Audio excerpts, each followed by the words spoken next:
up? This is your girl Dragon. If you're new to the channel, be sure to drop that like and that sub. This video represents the mark of the completion of our basic Fortnite Creative Tutorials series. I have shown you how to spawn with spawn pads, how to spawn by round, how to use the sound button, how to open, close, and lock doors, how to create a storm, how to use the HUD message device, and how to use the player reference device.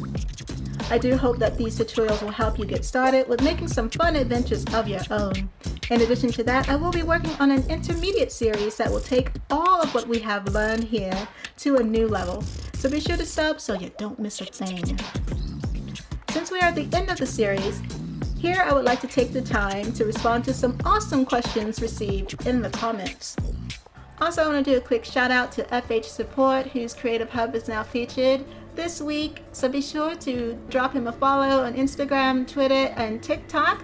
It's FH Support, and be sure to check it out. So Instagram is FH Support, Twitter is FH Support _, and TikTok is FH Support. Alright, so be sure to drop that support, okay? And our last question comes from Mansa, and he posted this on the How to Use a Player Reference Device video. And he states, there's one thing I want to know how to use with the device, and that's how do you teleport a certain person with it? Now, this is a great question, and what I did is I put together a little island, and let's go ahead and check out how you can do this. Alright, so this is my setup, and don't worry, it does look a little bit complicated, but I will explain to you guys how everything is working together. So I do have a few devices here. I have my player spawn pad, my player reference device, my time objective, and my attribute trigger. So this is how everything is working together. When the player spawns here, they're going to transmit a message to basically register the player to this device. It's not going to activate the device, but it will just register the player. When they also spawn, a timer will begin, and that timer is going to activate a channel when it runs out. The attribute trigger is going to be listening to the channel, or actually listening for the channel when it's activated, and when that channel is activated, it will send a message to the player reference device and activate the device. And when the device is activated, it will transmit a message to a teleporter in the designated area for that player. So let's take a look at the channels. And before I get into that, actually, it's very important when you're working with this type of system to group your channels. So I have the channels separated into basically by 7. So I have this player is spawning on channel 1, channel 7, and channel 14.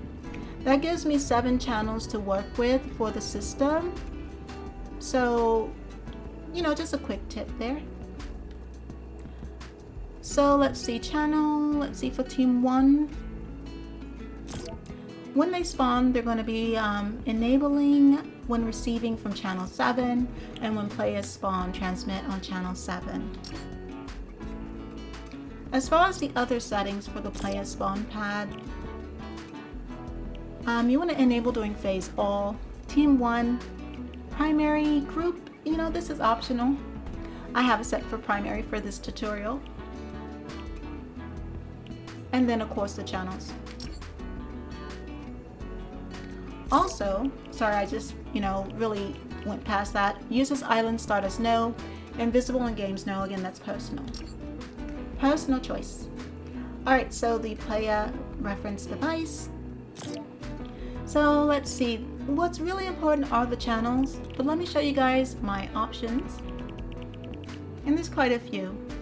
So show hologram is on, but it doesn't matter, it's only on when the game is not on. So when the game starts, they won't be able to see it.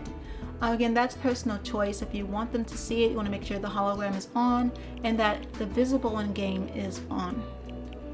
Again, when you have it visible in game, you can select what color you want it to be and what the hologram effect you want it to be by choosing the percentage. You can also select what type of animation you would like it to have, and then you can show the base if you prefer. Again, personal choice. let's go to the channels. Everything else is personal choice. So let's see the channels. So again, as stated, you're going to register the player when receiving from channel 7, activate when receiving from channel 9, and that's going to come into play when we go to the other two devices. When activated, transmit on channel 11. So let's go to the timed objective. You want to start when receiving from channel 7, and enable when receiving from channel 7, show when receiving from channel 7, and when completed, transmit on channel 8. So that's very important.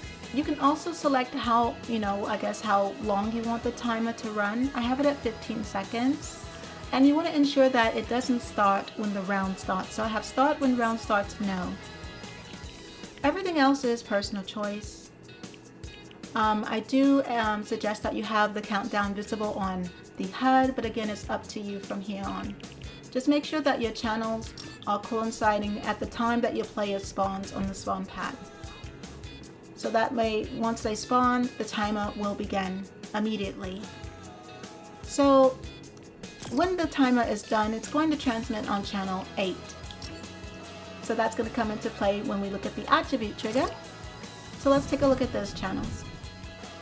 We have it listening to channel 8, and then when all checks are valid, it's going to transmit on channel 9. So let's see here, channel 9 is going to activate the player reference device, and when activated, it's going to transmit on channel 11. When this is transmitting on channel 11, I have selected, let's see, this as the transport spot for my player. And of course I have the player spawn pad to enable when receiving from channel 11, and when spawn, transmit on channel 12. This is for safety measures. So this is teleport to when receiving from channel 11, and of course when teleported to, transmit on channel 12. Channel 12 is connected to my HUD message device, so it's going to show a message when receiving from channel 12. And then once the player is spawned here, they can go about the mission.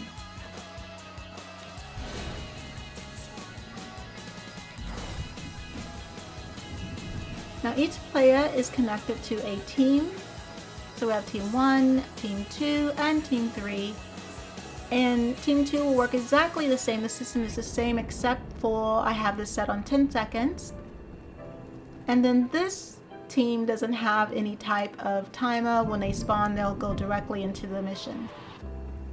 So what's really neat about this system here is when, let's see, player spawns here, these two members are going to disappear after 10 seconds and 15 seconds, and they can go about the mission. Now, you can also do this system without all the, added devices. And that way, when they spawn, they can immediately activate this device, and it'll transmit a channel to the teleporter, and they'll automatically be sent to a new area. So you can do that as well. But I decided to do it this way because it does provide a more visual explanation of how the system is working. You can tell actually that when this is activated, then the player is transported. So let's see, with all that said, let's go ahead and test it out. I'm going to test out team 1, team 2, and team 3 and do it individually since it's just me here. And let's run these tests. Let's go. Alright, so let's run the test. Alright, so I'm going to switch to team 1. And let's run it.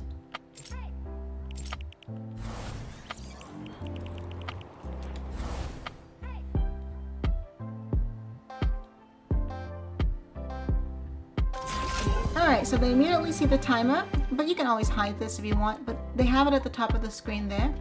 So they can be doing whatever they want. And when that timer runs out, they're going to be transported somewhere different. Just like that. Alright, perfect. Alright, so they can go ahead and complete their mission. Alright, so let's test team 2.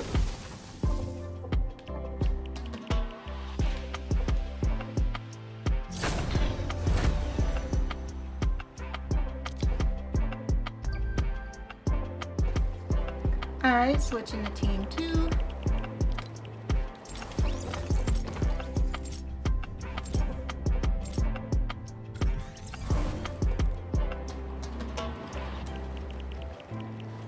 And let's start the game.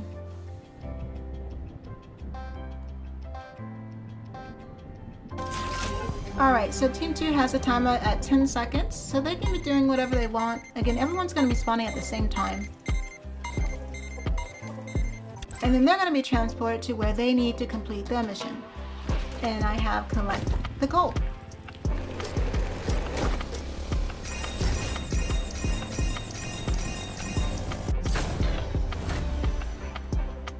Alright, switching to team 3.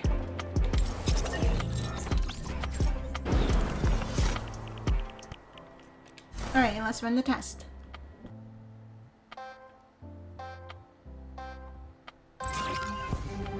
Alright, so team 3 spawns where they need to be and they can start their mission.